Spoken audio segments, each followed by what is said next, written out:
Assalamu alaikum, everyone. I hope you can hear me clearly. Good evening. So I would like to, welcome everyone who's attending our webinar today. I hope you will enjoy both. We have two very interesting cases. I would like to start first by, of course, introducing my panelist. We have today Dr. Sami Al-Ghannai. Dr. Sami Al-Ghannai is a clinical toxicologist specialized in both clinical and analytic toxicology. She currently serves as a senior poison specialist at the Department of Health, DOH, in Abu Dhabi. She is also the vice president of ISM Toxicology Committee. So welcome, Dr. Samia.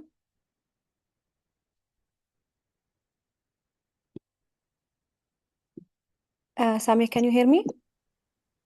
Yes, Dr. Afra, thank you for having me here. Welcome. It's a pleasure.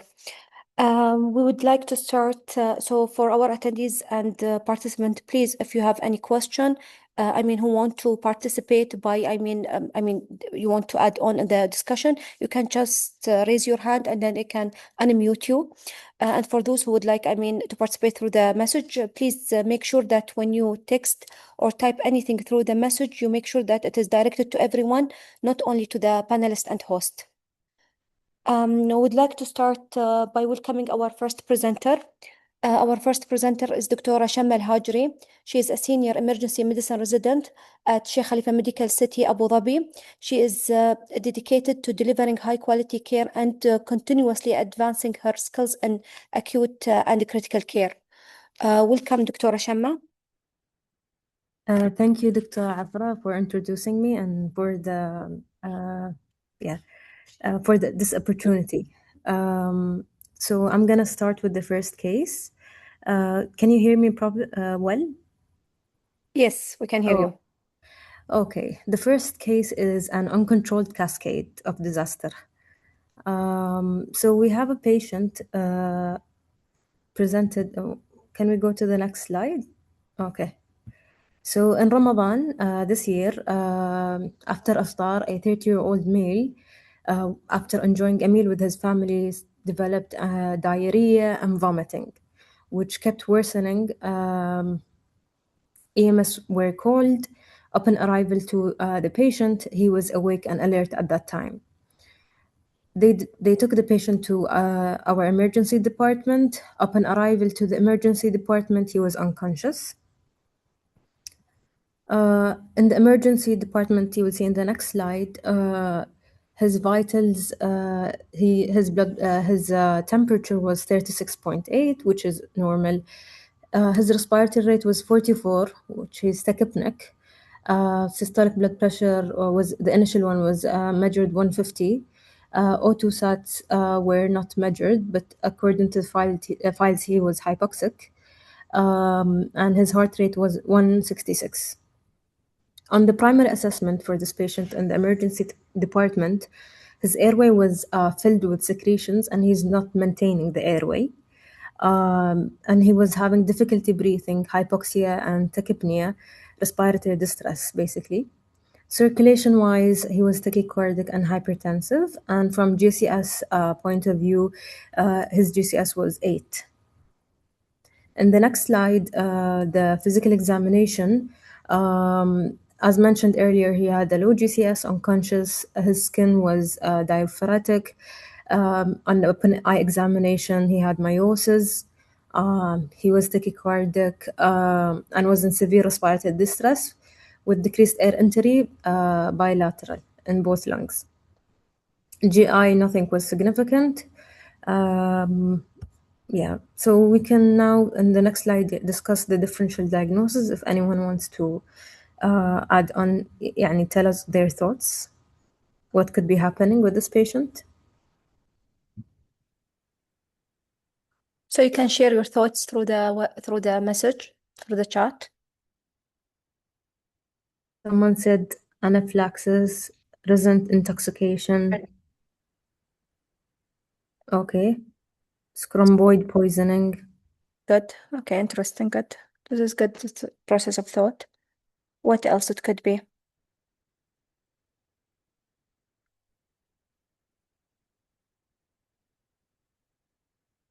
Okay, we have organophosphate poisoning. We have, okay, both saying organophosphate poisoning.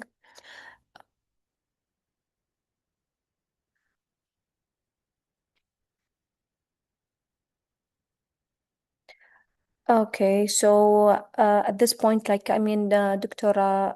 Samia, do you want like to add anything?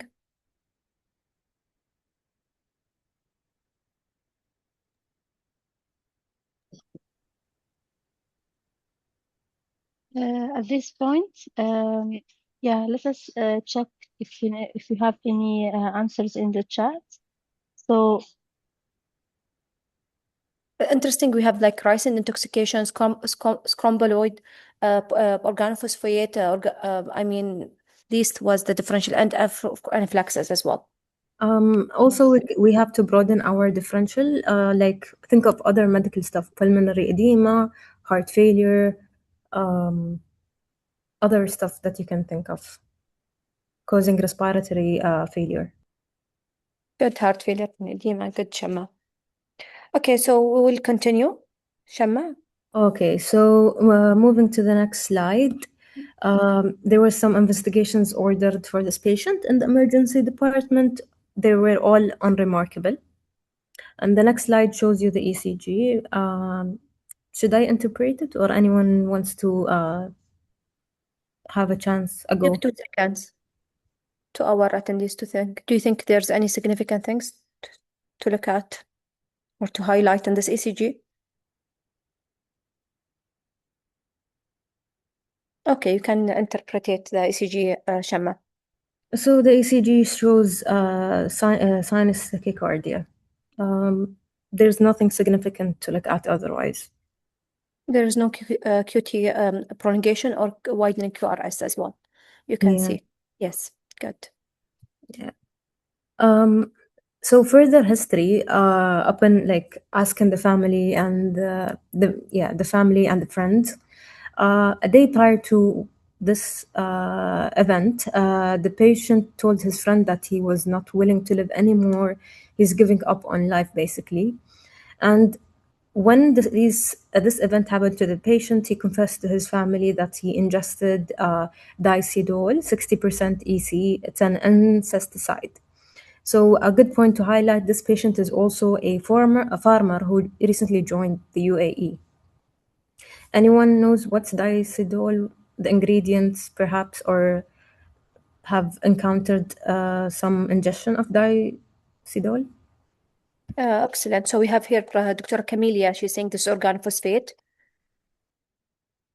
which yes, it's true, it is an organophosphate. However, I would like just to ask a question about the EMS management. How many of you here agree on this management? Yes, it is diazinon, the active ingredient. How many of you, like, I want from like the participant or the attendees, what do you think about the AMS management? Any comment? So think about it. They gave him activated charcoal per mouth, and they gave him 3 doses of 1 milligram of atropine because he was bradycardic in the AMS. But according to the like first responder or the AMS, they said he was alert oriented at that point when they arrived, right? He deteriorated en route.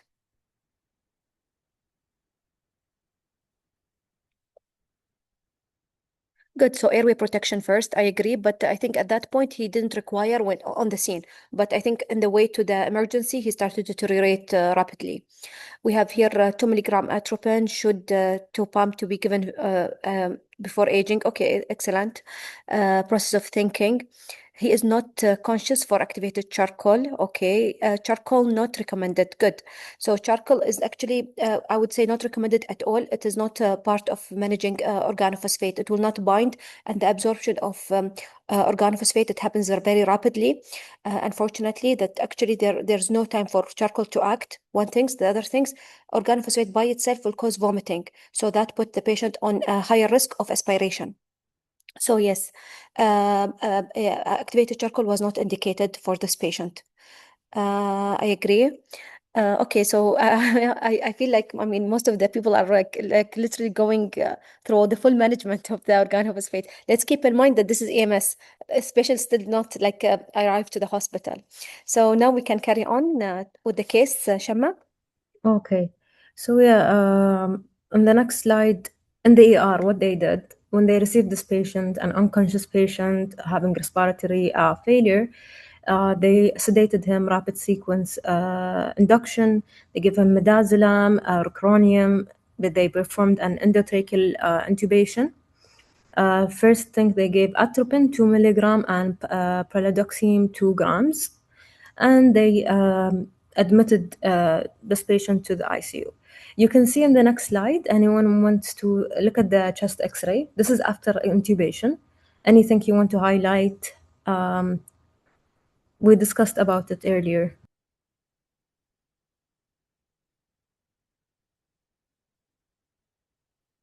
Someone is saying aspiration pneumonia. Mhm. We have gastric level. Okay, we have aspiration pneumonia. We have edema, aspiration, edema. Okay, a pulmonary edema. Okay, good process of thinking. But what do you think that this could be because of what? Aspiration. Okay. Actually, most of the how you are right. This was like a case of aspiration where patient aspirated. Unfortunately, it could be charcoal that what he aspirated because assuming that this was the last thing that he, I mean, ingest. Good. So let's go next. Exactly. So he developed aspiration pneumonia upon arrival. So inpatient progress, because this patient was admitted to ICU. In total of doses, atropine, he was given 16.5 in ICU as infusions. He was given pralidoxime 32 grams as boluses, in total 32 grams. As we mentioned, he developed aspiration pneumonia and since day one. In 4 days, unfortunately, this patient developed right-sided pneumothorax due to mechanical ventilation complication. Yes, So Shema, we're gonna like pause here. We'll just open the floor for more discussion. Would like to ask Dr. Samia. So let's talk more mainly about the acute management of this patient. So what we are trying to target here, and this patient, part of it, like which will be actually initiated in the emergency department, and then of course it will continue in the ICU. So Dr. Samia. Yes, yes. Actually, for this patient, let's start with the first point, which is the first major point of discussion here about the pre-hospital administration of the activated charcoal. So this was given, I mean, to drink by the MS. Yet his condition rapidly deteriorated to a GCS of 8 with severe bronchoria and vomiting. So this is one thing that we should advocate for. Because we are mainly focusing on the ED. Maybe we will invite them, Afra, to the clinical rounds so they can have more insights regarding this, I mean, decontamination, because they are, for many cases, they are the first responders. Here, administering orally this activated charcoal is who is maybe before prior to vomiting, but this patient is he's like a candidate of vomiting, or he maybe shortly be actively vomiting. So this has copious and also this patient has copious airway secretions. These all signs make this patient vulnerable to this act. So this patient is also in verge of losing his airway. So this is a massive aspiration hazard, and you can imagine that activated charcoal what will do for the lung. It's a really disaster. And so the subsequent development of this severe pneumonia and so in the or RDS like chest X-ray findings may vary. Well, by like we can think mainly through the charcoal aspiration. However, let's in opioid poisoning, we generally we, as you said, no role for the activated charcoal, and also the airways protection is the first thing that we think about, and the other thing that I wanted to highlight is for aspiration itself, it's usually started with pneumonitis before arriving to pneumonia. So pneumonitis actually is different than pneumonia. Pneumonitis, aspiration pneumonitis, is the chemical action of the drug due to aspiration in the lung. So at that time, at biochemical or organo effects, we are in the level of chemical reactions and inflammatory reactions, but not necessarily arriving to the fever or arriving to bacterial infection. Pneumonia, we use this term once the pneumonitis develop or be complicated and develop, we will have the pneumonia developed later with the fever and other things of the culture, etc. This is all like a complication of pneumonitis. This is the first thing that we can think of. The second thing that I would like to highlight is the point regarding this highly concentrated, highly toxic and banned pesticide. Actually, this should not be used. This should not be found to. I mean, should not be used actually, or be available here. So this is a huge point. So diacetyl, this one 60% EC, this is the diazinon. And the second, I mean, this is related to the active ingredient itself, diazinon. This is the first point. Second point is related to the EC. When you see, guys, EC, this is the emulsifiable concentrate. So when we say this, it signifies, or it means highly lipophilic. It means fat soluble. What will happen to the patient? So the patient, so the progress, so the inpatient progress here, when they said like they give the patient a total of 16.5 milligram of atropine. So when we think about, I mean, about giving this amount, we give atropine, we give pralidoxime, but the point is how many dose you will give, or about this total. So if we stop this, we have this point of it. I mean, there is a risk of rebound cholinergic toxicity. Why? Because this lipophilic organophosphate will go to the fats, distribute, and we will have the problem of redistribution. So the distribution initially to adipose tissue or fat tissues, and slowly leach back into the bloodstream. This can happen over days. That's why for this patient, we should be very cautious on the atropine given and the slow taprin, or how we, I mean, about the point of cessation, or when we should stop and how we should stop the treatment. The other thing, so this is one point. Let me, I think, yeah, I would like also to share with you like about the course for this patient. So for this patient, the course beautifully or tragically, let's say, outlines the three distinct phases of the organophosphate toxicity or neurotoxicity. So the initial, usually what we find, the initial is the cholinergic crisis, the dumbbells. Maybe we can like discuss these phases after after Shamma finished the presentation. Yes, sure. Yeah, sure. Okay, Yes. Yeah, I think it would be much better, like they can correlate, with this patient Sure. symptom. Just before that, I would like to add regarding to add on this patient. So the management when it comes to atropine, usually atropine will be given till when you are your aim is to dry the patient basically. And when it comes to organophosphate, because as you know, organophosphate, it acts on two different receptors. It acts on the muscarinic and nicotinic receptors. So giving atropine, it will always act on them muscarinic receptors, which muscarinic receptor is manifested by which kind of what kind of clinical symptoms. It usually comes with the the vomiting, the GI symptoms, the diarrhea, the lacrimation, and more severe, the bradycardia and bronchorrhea and bronchospasm. So when we give the atropine, we are trying to antagonize this by acting on these receptors, the muscarinic receptors.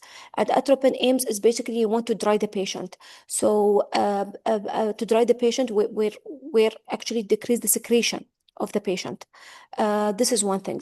When it come to, of course, when it come to atropine, of course, you can start by giving 1 milligram, and then you can double the dose and till you reach that state of control.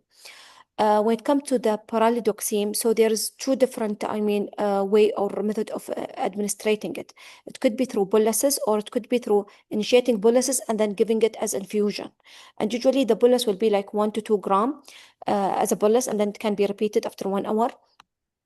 If still patient symptomatic, or it can be given as a one bolus, and then start the patient on infusion with a rate of almost 1 gram per hour, half to 1 gram per hour. So let's just go back to Shamma. I would like to ask Shamma,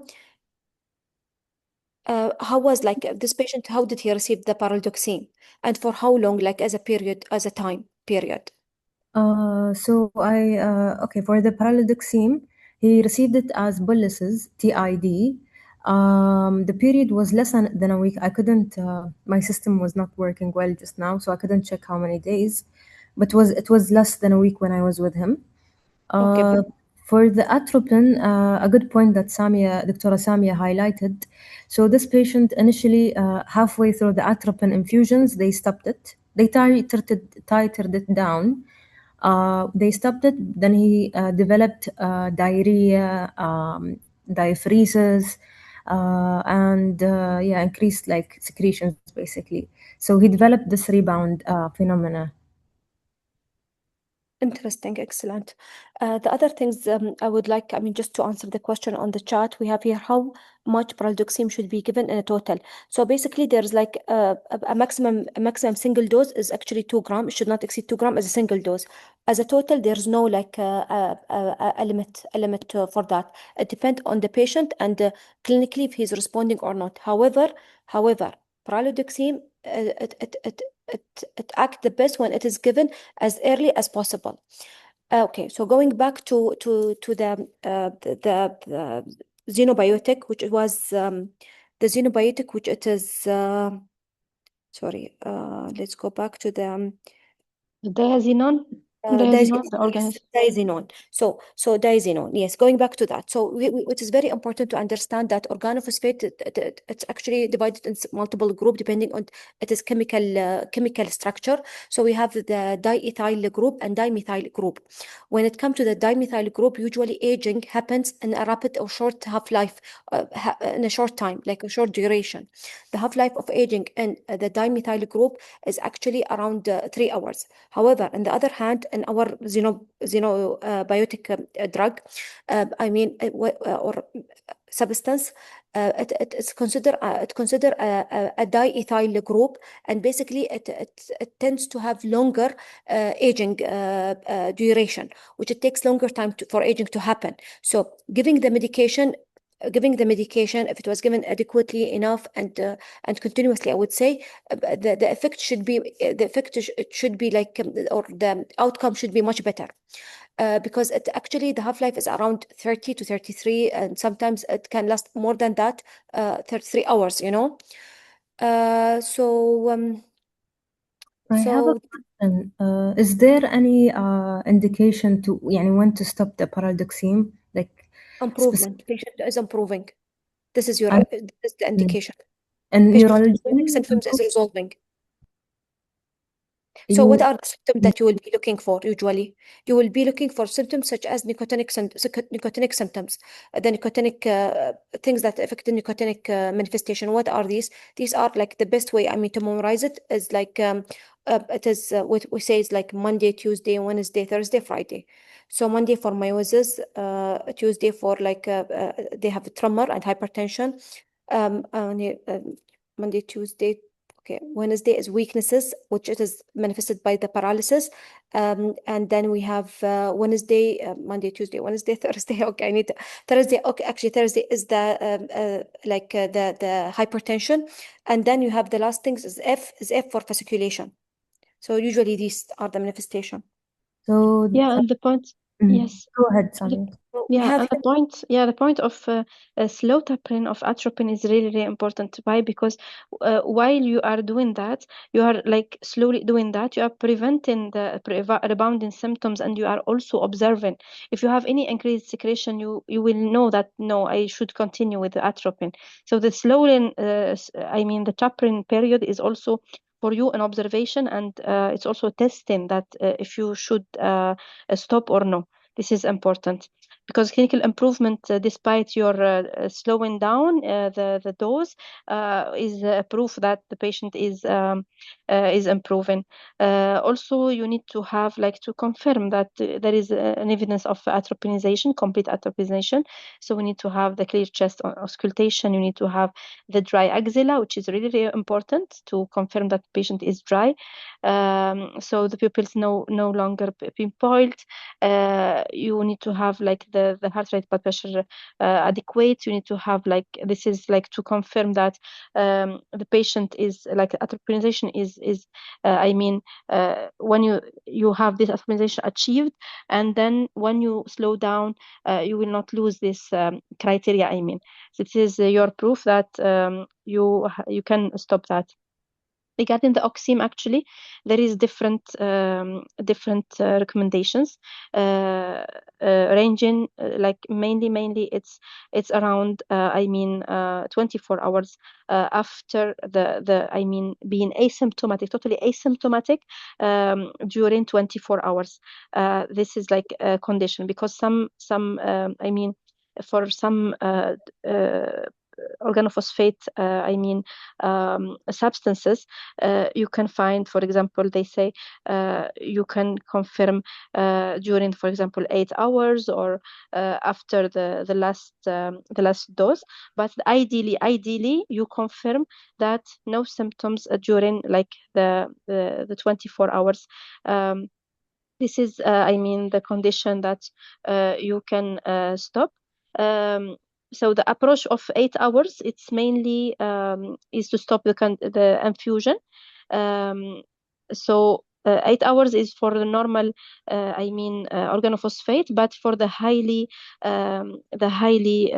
lipophilic or highly potent organophosphate, we need to be more cautious to confirm during the 24 hours.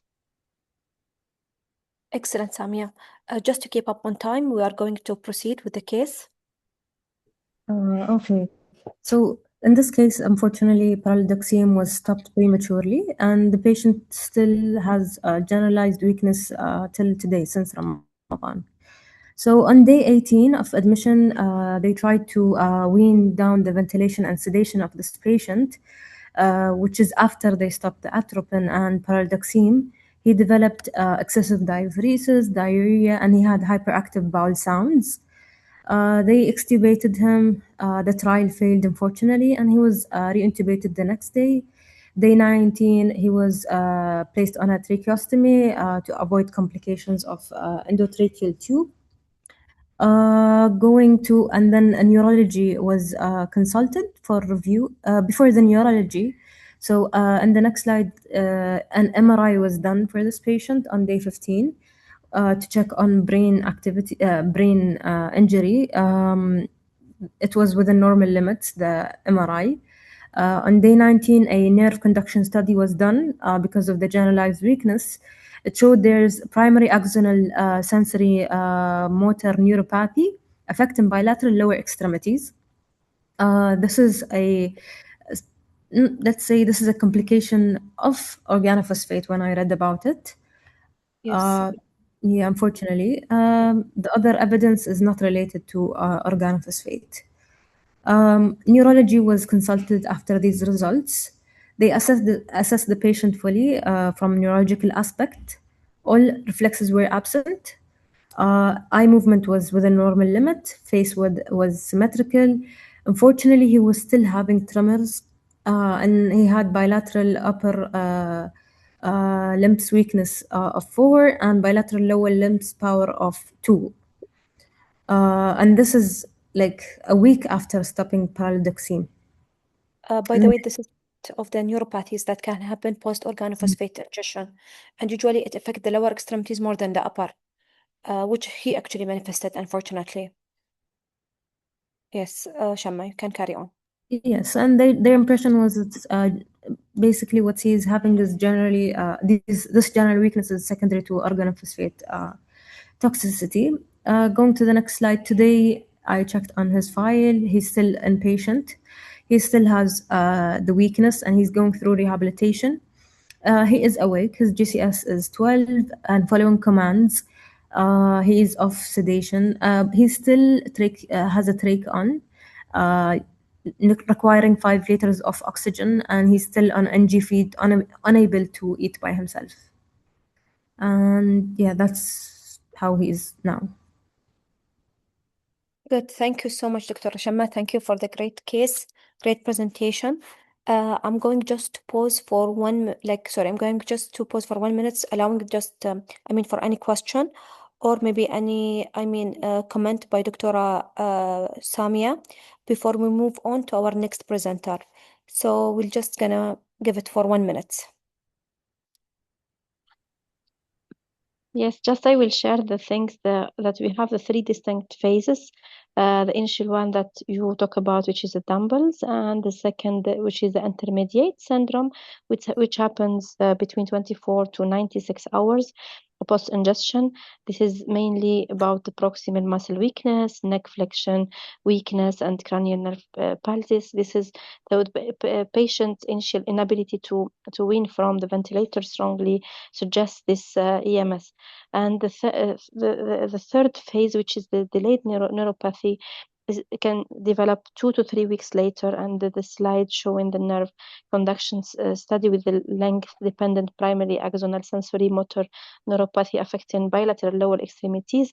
This is the textbook, actually, the pathognomic definition of this organophosphate-induced delayed neuropathy. So this is caused mainly by inhibition of neuropathy target esterase, which is the NTE, not the acetylcholinesterase that we are using to study, but it's the similar enzyme. Unfortunately, there is actually no antidote for this one. Treatment is purely supportive and relies on long-term physical therapy. It's not about antidotes anymore. Yeah. Thank you so much, Samia. So just to keep up on time, we are going to go to our next presenter. So we have here, I would like to welcome Dr. Ahmad Alkhafili. Dr. Ahmad is currently an emergency medicine resident at Sheikh Khalifa Medical City, Abu Dhabi, UAE. He holds a pharma degree from University of Strathclyde in UK. He also graduated from Khalifa University as MD program in 2025. So welcome, Dr. Ahmad. Hi, thank you. Assalamu alaikum, everyone. Can you hear me? Yes, we can hear you. Okay. Thank you, Dr. Afra, for the presentation, and thank you for the opportunity to present in MENATOX Clinical Rounds. So my presentation today is called Ancient Medicine and a Modern Mystery, and you'll find out why in the slides. Okay, so let's talk about the HPI, about the patient first. The patient is a 41 years old male whose non-diabetes type 2 was diagnosed about 1.5 years ago. He presented to the emergency in a private hospital. He presented with abdominal pain, which was a severe epigastric abdominal pain associated with vomiting, poor oral intake, and weight loss. All these symptoms have been going on since February. This presentation happened on the 12th of March. So from the past medical history, from what I gathered from his file, he was not on any medications for diabetes. He's not a smoker. He denies alcohol intake. He denies any NSAIDs use.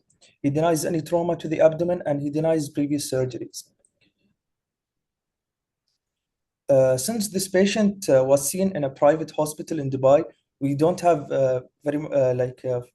very much information on his physical examination on the first presentation, but we have the investigations. So he was vitally stable. His CRP was negative. LFTs and lights were all normal. Lipase was normal.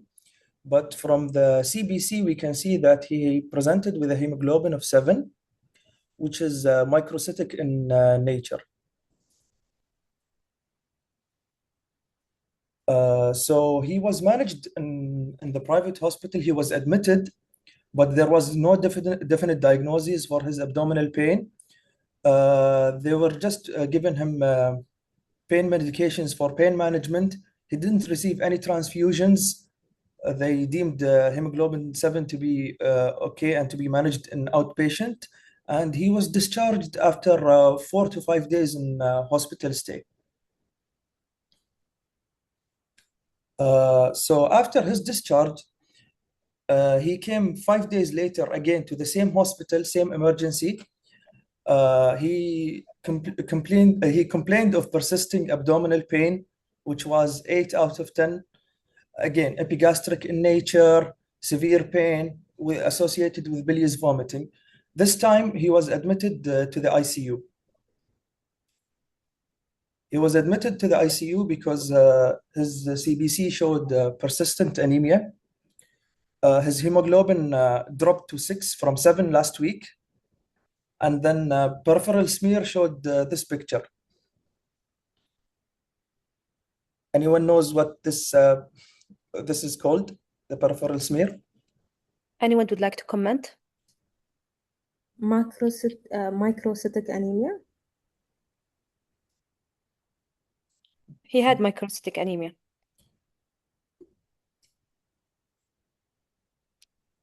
Okay, good. So we can resume. Go to next.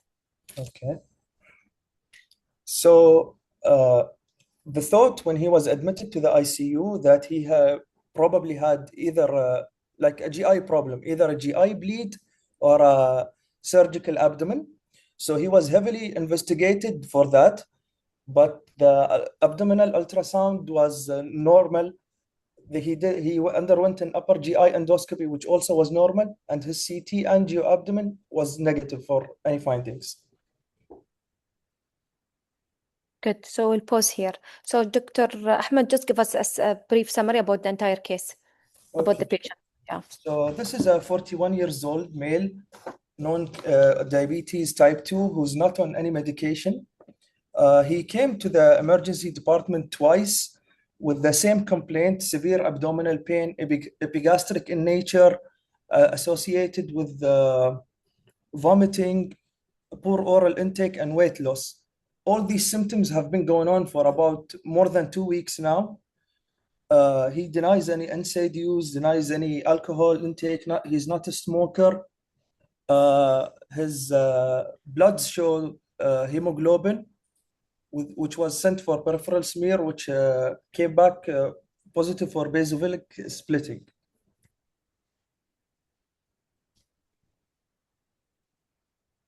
Good. So excellent, Ahmed. So we'll pause here. I can see like, mashallah, like the chat is blowing with, I mean, differential. So here we have Muhammad who said lead poisoning. So Muhammad, I mean, if you don't mind, would you like, I mean, to unmute you and tell us why do you think about this could be a lead poisoning? If you don't mind, just let me know if you mind or you don't mind. So I don't want to put you on the spot, but I would like to know what it was the process of thinking for considering lead poisoning in this patient. Good. So just raise your hand if you don't mind that. So we have here, I mean, with the film is showing stippling, which I agree. Yes, it showed stippling. I mean, good that people are thinking about heavy metal, thinking about lead toxicity. So I love the question that is asked here. It's But really yeah, important. I want to ask them. Yeah, I want to ask them why they didn't think about arsenic, for example. Good. So why didn't they It ask can about arsenic? Also it can the cause GI mercury. distress. It can cause anemia, Yes. pancytopenia. It can have yeah. Okay. Other one also, which is the thallium, which is less common actually, but it may cause severe GI symptoms. painful neuropathy. Good. It's So also non-tox. I know that I will not think about non-tox. no one actually think about non-tox when it comes to this webinar. Everybody's concentrated on tox only. I Yeah. agree. Uh, So good. So I like that, like some of the people are asking about occupational, which it is extremely important when it comes to tox, cases to know about the occupational of the patient. And then there's also very important history that I feel like most of us as a physician, we missed is the supplement history. If the patient is taking any kind of supplement or like, let's say vitamins, which some of them will call it vitamins or herbal medicine. This is all important. I agree. So I think now we can maybe resume and then see Dr. Ahmed, you can continue. yeah, sure. So everyone was asking about the occupation, which is a very important question. The patient was a truck driver. So this was his occupation. But when he was in the ICU and the GI physician was seeing him and everything was negative, he decided to take further history from the patient. Upon taking further history from the patient, he realized that he's been taking herbal medicine treatment, Ayurvedic ancient treatment. He's been taking these medications since November 2025, which was prescribed to him from a visiting physician from India, which was like a tablet and a powder tea used for the treatment for diabetes.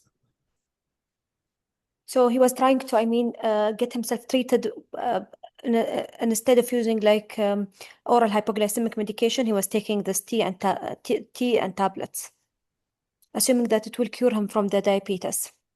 Good. Basically. Yes. It's all good. So that preempted the doctor to send for a serum lead level, and it came back positive and to be like 92 micrograms per deciliter, which is a very high concentration of lead in the body, which confirmed the diagnosis of lead poisoning. Excellent. So we'll just pause here. Let's go back to Dr. Samia.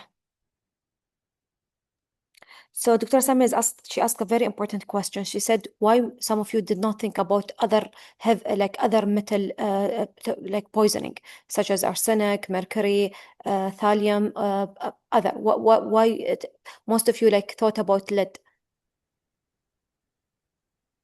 And I also saw in the chat that some of the attendees answered regarding the peripheral smear about what we can find the basophilic stippling. Actually, what I want to say here that when we think about lead, we will think, we cannot find it. Maybe we will not. Maybe some people will not think about sending this lab. Maybe the lab will take time to get back. So this is all. So so when we see to the diagnostic journey for this patient, so this patient underwent a CT angiogram, the upper GI endoscopy. If we, for example, we can do the abdominal ultrasound, etc. All of which were normal, I think, and likely very expensive. Do you agree, Ahmed? All of them were done, right? Yes. So he was So yeah, he was admitted to the ICU and he underwent like thorough investigation, like upper yeah, GI endoscopy, CT yeah, angio, ultrasound of yeah. the whole abdomen. Yeah, so all of which were normal and likely very expensive when we think about this, cost. Yet the diagnostic turning point here was one of the oldest and cheapest tests in medicine, which is the peripheral blood smear. So this is when we found this basophilic stippling. This is in the setting of microcytic anemia. If we can see the slide now, in the microcytic anemia, having this one and with abdominal pain, so we should think about the heavy metals toxicity. What will happen with lead actually? It will inhibit the enzyme called pyrimidine 5 nucleotidase. So without this enzyme, the red blood cells cannot properly degrade the ribosomal RNA, leaving behind those classic blue dots you see on the slide, always So always we will think, if we have unexplained anemia, we should consider, like, we should talk with our hematopathologist. And if we find these things, it's very, very relevant for the lead. Other point I wanted to highlight here also, which is something in the differentials, that there is something which is non-tox mimickers for us here, which is we should consider, which is the acute intermittent porphyria. This is something that, interestingly, actually, the lead toxicity directly inhibits the Ham synthesis enzyme, like the ALA dehydratase, which is why lead poisoning perfectly mimics the abdominal pain and the neurological symptoms of porphyria. This is the point important here. For us as toxicologists, we should, so we are thinking that something related to an exposure, if we rule out the heavy metals toxicity, at that point, we will think about this thing, which is non-tox. For now, so we should think about the lead, especially when we find this, this blue dots here. This is indicator for the lead. This is really important. Other thing I wanted to share, so this is regarding the smear, and the other thing that I wanted to share, which is related to the product, the herbal medicine. So considering that this patient, so he's using this Ayurvedic product instead of the treatment. So this is incredibly often patients fear from conventional pharmaceuticals or medicines and turn to natural remedies, assuming natural means safe. So in many traditional medicine systems, including certain branches of this Ayurveda, like so heavy metals like lead, mercury, arsenic are not accidental contaminants. Sometimes they are intentionally added because they are historically believed to have therapeutic properties. So when we find blood level very high, this blood level at 92 is a massive for an adult, and this heavily implies deliberate addition to the formulation rather than just environmental soil contamination. If it's environmental, you will find it very small, amount level there. And think, guys, that lead, we don't have normal level. If you compare it to medication or something, to say no, it's above the normal. For the lead, it should not be there. That's why we don't have a normal level.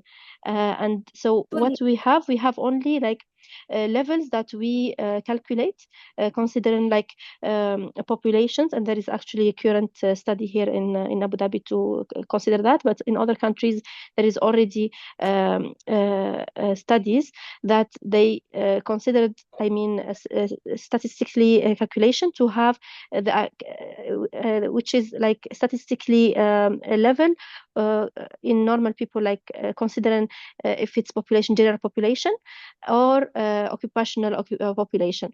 And why there should be some there? Because we have actually the environmental contamination of lead. So there is a contamination as we consider it as a background. But however, if we are in the toxicity, the high levels are not acceptable at all. I agree with you, Samia.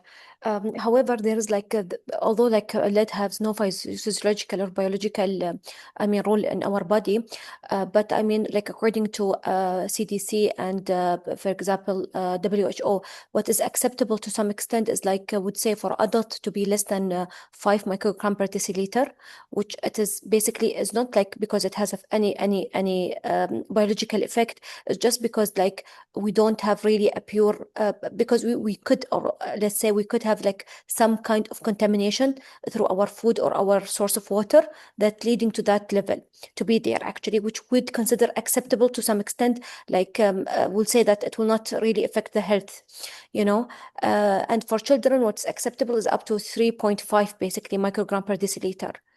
anything above that, usually you think that there is a significant source of contamination that need elimination, or it need like to pay attention and like more further investigation to see from where the source is coming, or this kind of contamination. And usually it is either like from the household, or it could be from occupational, it could be, or from of course oral intake, either water or food. So I think we can resume the case, and then maybe later on we're gonna pause for further discussion. So this patient, when the lead result came to be 92 micrograms per deciliter, since the private hospital, they don't have a toxicology unit, he was transferred to our hospital, SKMC, for the chelation therapy. So according to the notes and from what I've seen, they consulted the toxicology, Dr. Afra. She gave them the recommendation to start Saxamer on 10 milligrams per kilogram TID for 5 days, followed by 10 milligrams per kilogram BID for 14 days. But for some reason, there was a change on the dose while he was admitted in the IM floor. He was given 600 mg, I think TID or BID, I'm not sure. And then he only received 6 doses, and he was discharged to be followed up in clinic. Okay, excellent. So the only thing to clarify, I think that there was like we didn't have enough supply of the Saxamer. I think this was part of the reason. Okay. Yeah. So we'll just like go briefly about the lead toxicity.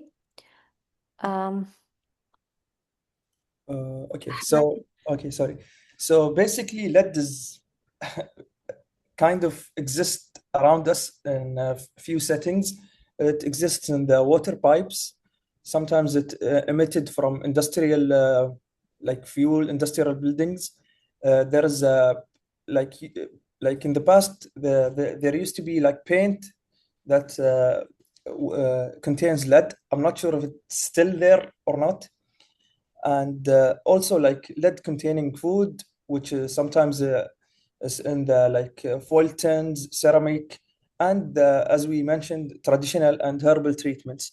All of these exposures can be like in the water and the soil and the dust in the air, and it can like be absorbed by the human body. So just to answer your question, Ahmed, regarding the lead paint, so usually like in US, it is banned. Like they are not anymore using any paint that contaminated with lead.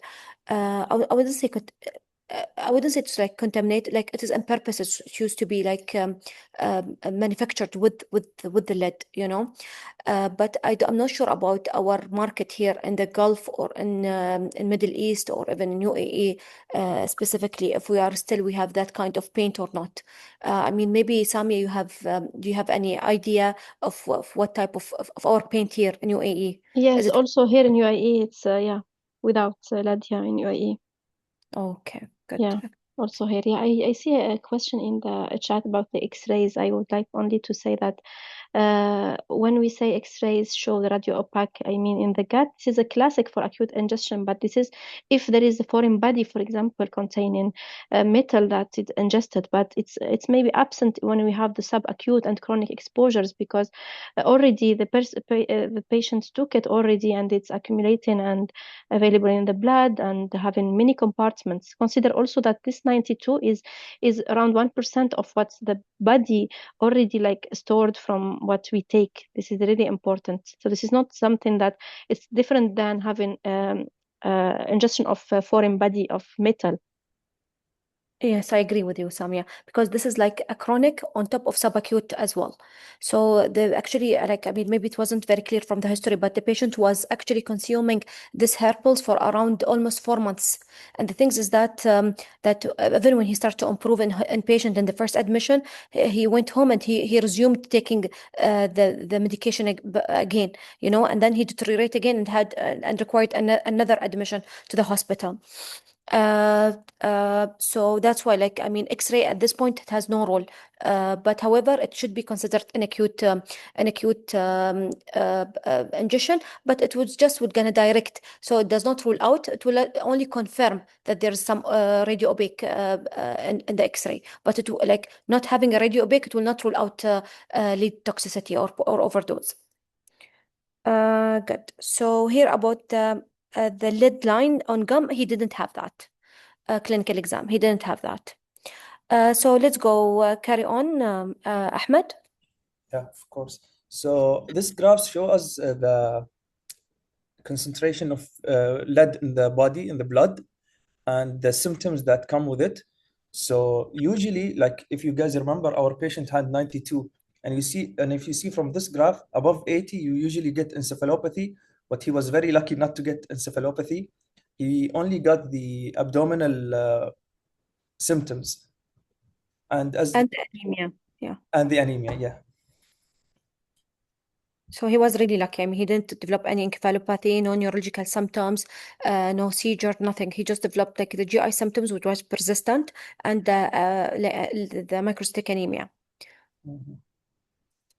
So here are the blood lead levels and the treatment recommendations. So as Dr. Afra mentioned the previous slides, up to 5 micrograms per deciliters is considered normal, which is like it's not normal, but because there is like lead exposure around us everywhere, so it's acceptable to have like 5 micrograms per deciliter.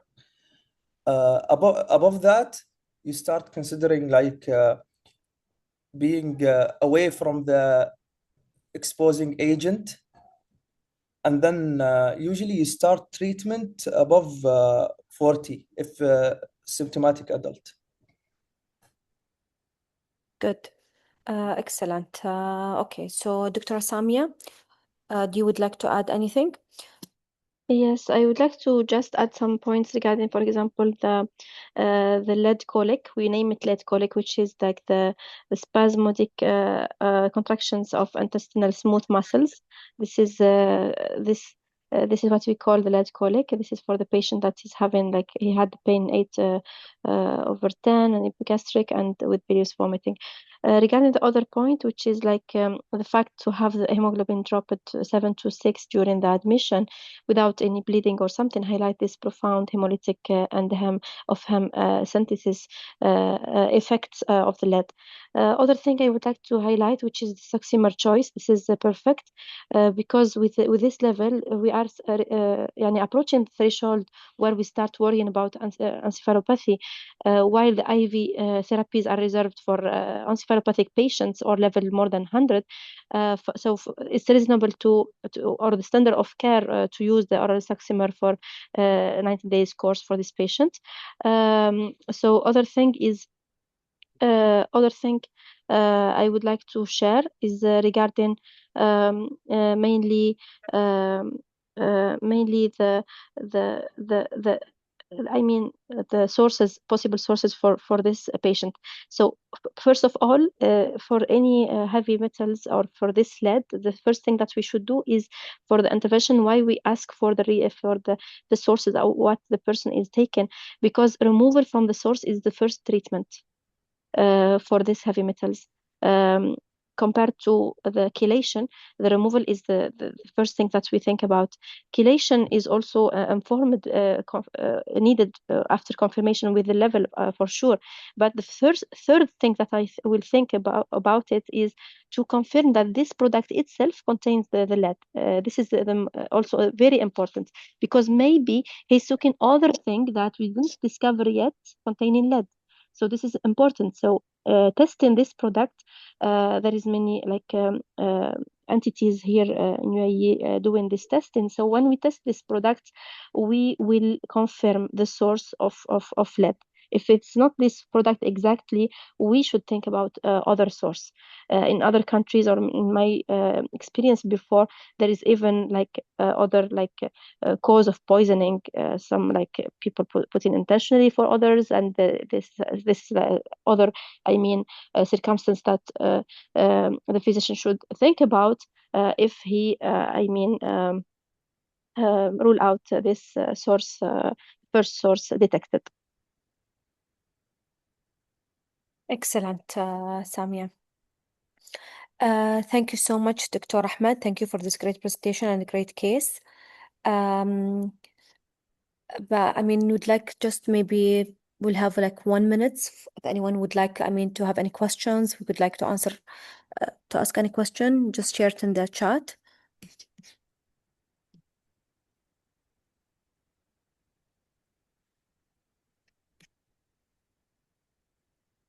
I wanted also to share something which is as per the American Society of Toxicology, CMT, regarding the doing the provoking the lead to start the chelation and to do the testing. This is provoking like the lead excretion or in the blood and to do the testing. So this is not recommended at all, and this is not interpretable and will not help us to treat the patient. So the level before the chelation for us is our key that we use for a treatment. And we should also, after finishing, we should wait, give a window before repeating the level to decide about continuing the chelation or no.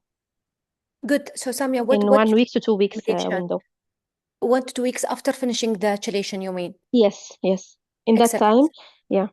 In the Because I span of mean, 2 weeks, we need to, if the patient needs that, we need to give him again. So we don't do excellent. it in the, before 1 week.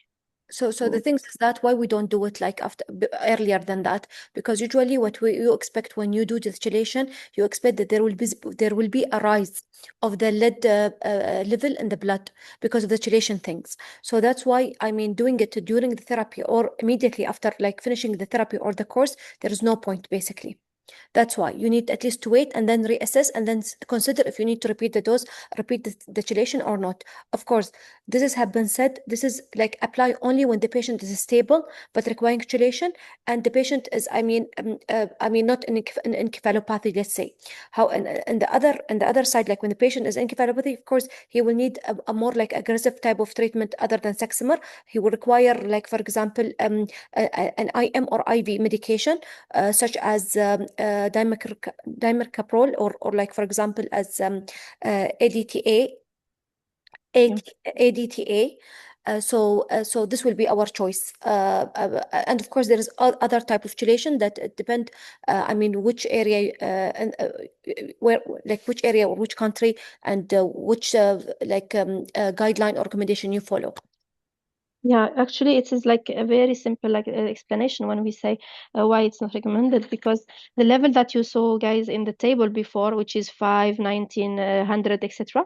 These levels are the levels. It's validated about the levels in